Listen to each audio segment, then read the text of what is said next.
Bagian 37. Kedatangan Tuan Baskara. Selamat mendengarkan.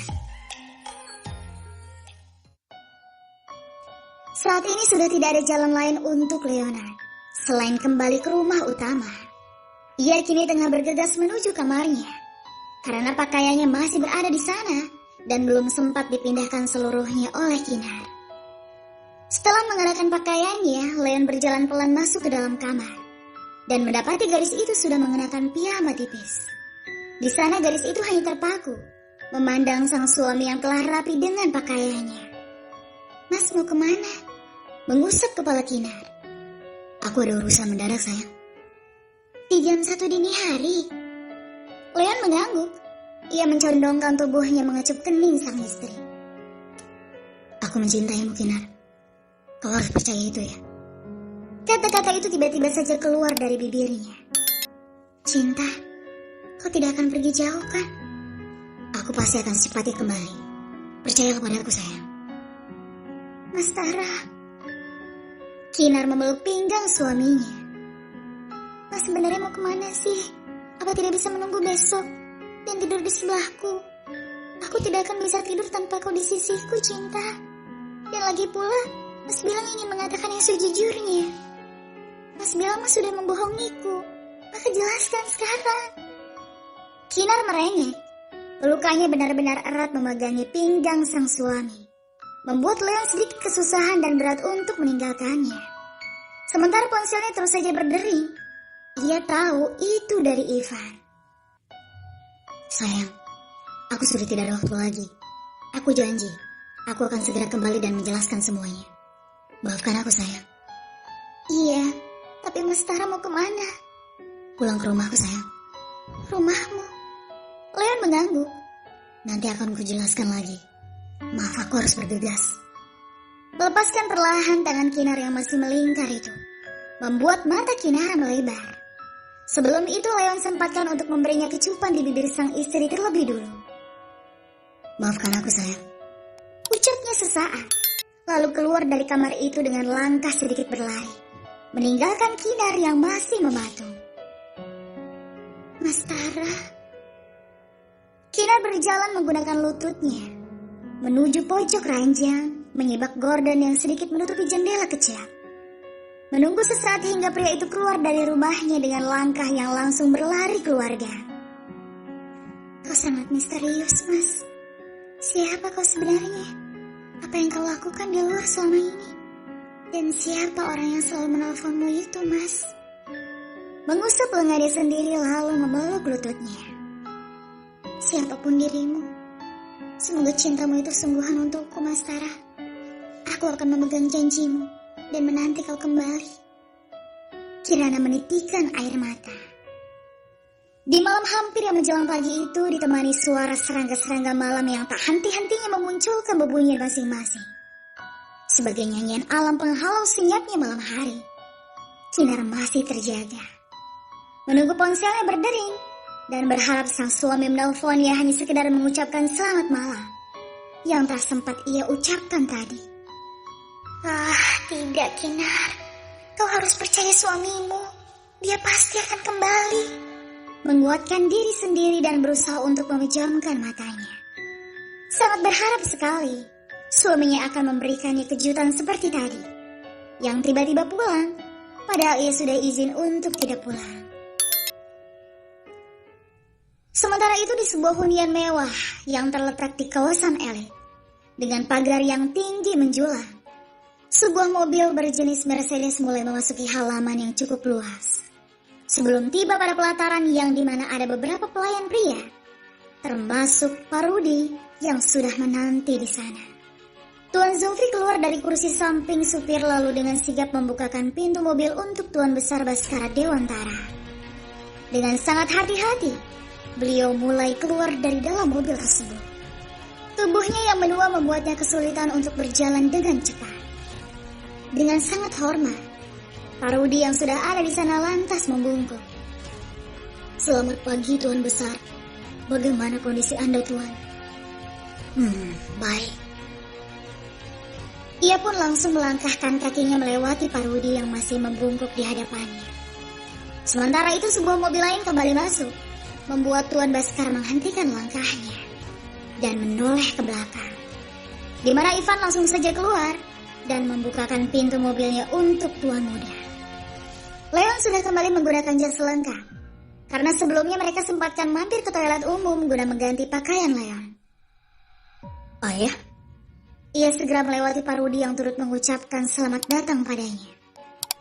Kau dari mana? Aku? Kami baru saja mengurus proyek Grand Camellia, Tuan Besar. Jawab sekretaris Ivan. Melirik sekilas ke arah Ivan lalu kembali mengarah pada putranya. Ayah, kenapa ke Indonesia tidak mengabari dulu? Memang kenapa? Apa harus aku memberitahukanmu lebih dulu? Bukankah ayah memang selalu pulang mendadak seperti ini? Kudus Tuan Baskara. Beliau pun lantas melanjutkan langkahnya meninggalkan Leona. Ivan, apa kau tahu sesuatu? Maaf, tidak Tuan. Leonard. Panggil sang ayah dari dalam membuat pria itu segera bergegas masuk. Dan mendapati sang ayah sudah berjalan mendekati sofa dan duduk di sana. Duduklah, ada yang ingin aku bicarakan. Tanpa menunggu apapun, Leon langsung saja duduk di sofa, berhadapan dengan sang ayah. Sophie, saya Tuan. Sudah berapa lama kau bekerja denganku? Lebih dari 60 tahun, Tuan. Sudah cukup lama ya. Apa kau sudah siap jika harus pensiun dari pekerjaanmu? Tanya Tuan Baskara. Sementara beliau hanya diam saja menunduk. Dan kau, Ivan? Saya Tuan Besar. Dulu sebelum kau kuangkat untuk menjadi sekretaris putraku ini, apa cita-citamu sebelumnya? Dokter gigi, Tuan. Jawabnya sedikit ragu, lebih tepatnya tegang. Lain halnya dengan Leon yang benar-benar merasa tidak mengerti. Kenapa tiba-tiba ayahnya menanyakan tentang itu semua? Benar, kau dulu mengambil kuliah kedokteran ya. Lalu ku minta kau untuk pindah mengambil jurusan lain, demi bisa menjadi orang yang kupercaya untuk menjadi pendamping Leonard. Iya Tuan. Sekarang aku akan memberikanmu kesempatan itu. Kau bisa kembali pada bidangmu yang dulu dan berhenti menjadi sekretaris Leonard. Seketika itu pula mata Ivan melebar, namun ia masih menunduk. Sama halnya dengan Leon. Ayah, apa maksudnya Anda memberhentikan sekretarisku? Memang kenapa? Kau mungkin butuh sekretaris yang lebih berkompeten daripada dia. Menunjuk ke arah Ivan. Tidak ada yang lebih baik daripada Ivan, ayah. Dia sekretaris terbaik, tidak jauh beda dengan sekretaris Zoe. Terdiam sejenak. Tuan Baskara pun mengisyaratkan sesuatu pada Zoe, sehingga pria itu membungkuk lalu menggandeng lengan Ivan dan membawanya keluar. Istirahatlah, karena besok pesawatmu akan take off. Pesawat? Maksudnya? Mulai sekarang kau urus cabang kita yang di Amsterdam. Karena sebagai pemimpin yang baik kau harus menguasai semua. Terlebih usaha yang tengah melaju pesat di sana. Tunggu, maksud ayah, aku harus ke Belanda untuk mengurus perusahaan Dewan Tayang di sana. Memang kenapa? Sudah kuputuskan kau harus menetap di sana. Leon menggeleng. Aku tidak bisa menetap di sana ya. Bagaimana dengan perusahaan di sini? Tiba-tiba ia merasakan sesak di dadanya. Aku sudah lelah dengan negara 4 musim itu. Dan akan mengurus semua yang di sini saja. Jawabnya sembari beranjak. Aku tidak mau ya. Seru Leon beranjak. Tuan Baskara pun menoleh. Aku tidak bisa meninggalkan negara ini. Kenapa? Karena aku memiliki cintaku di sini. Tersenyum sinis. Gadis penjual kopi murahan itu, istri sirimu itu.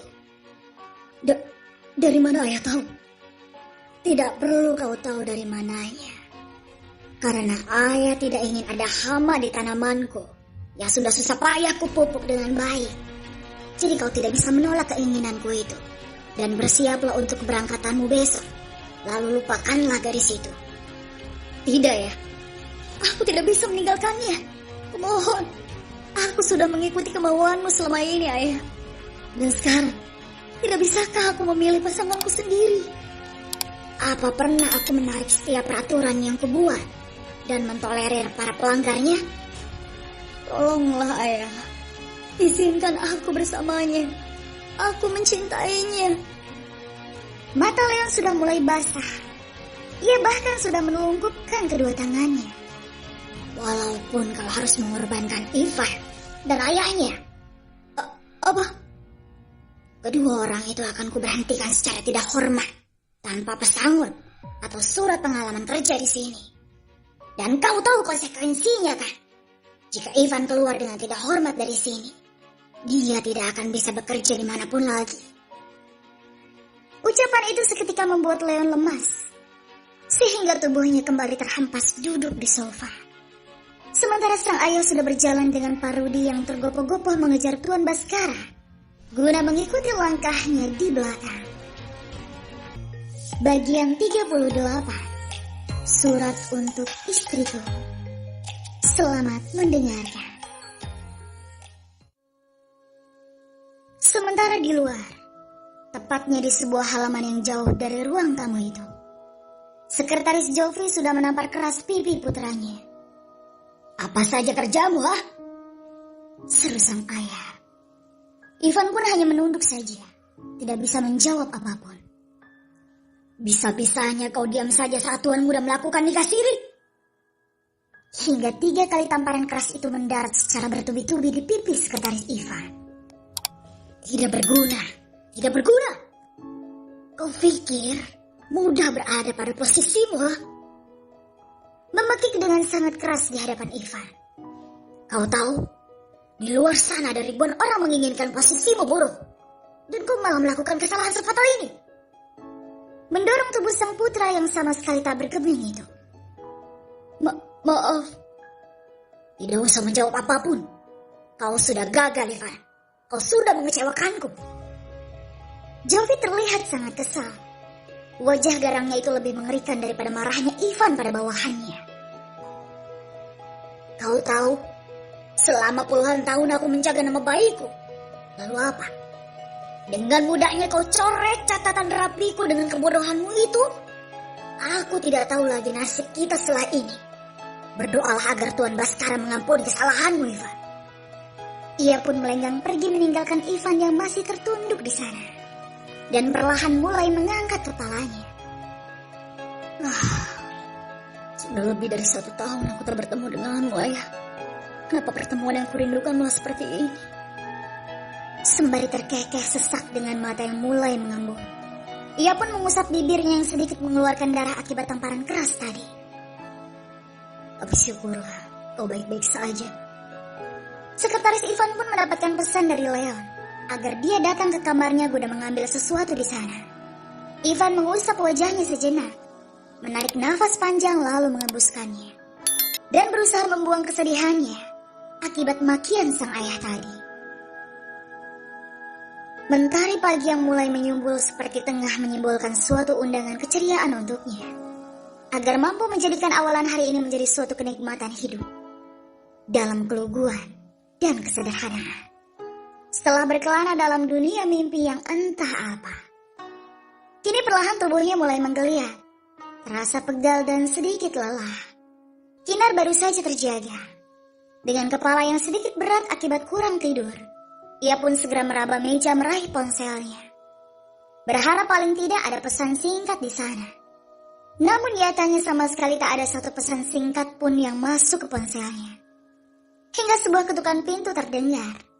Ia pun terperanjat dan berlari cepat, meraih jubah mandi dan memakainya. Karena saat ini pakaian yang ia kenakan adalah sebuah lingerie tipis yang menerawang. Di depan pintu Kinar sempatkan menata rambutnya. Semoga Mas Tara. Kinar tersenyum semangat. Hingga ia pun membuka pintu itu dengan senyuman indahnya. Selamat pagi, Nona. Sapa seorang kurir di depan pintu, yang seketika meredupkan senyum Kinara. Iya, selamat pagi. Kecewa, karena orang yang datang bukanlah seseorang yang ia harapkan. Ada apa ya, Mas? Ini ada paket untuk Anda. Mohon diterima. Terima kasih, Mas. meraih paket yang tidak terlalu besar itu. Sama-sama Mbak, kalau begitu saya permisi.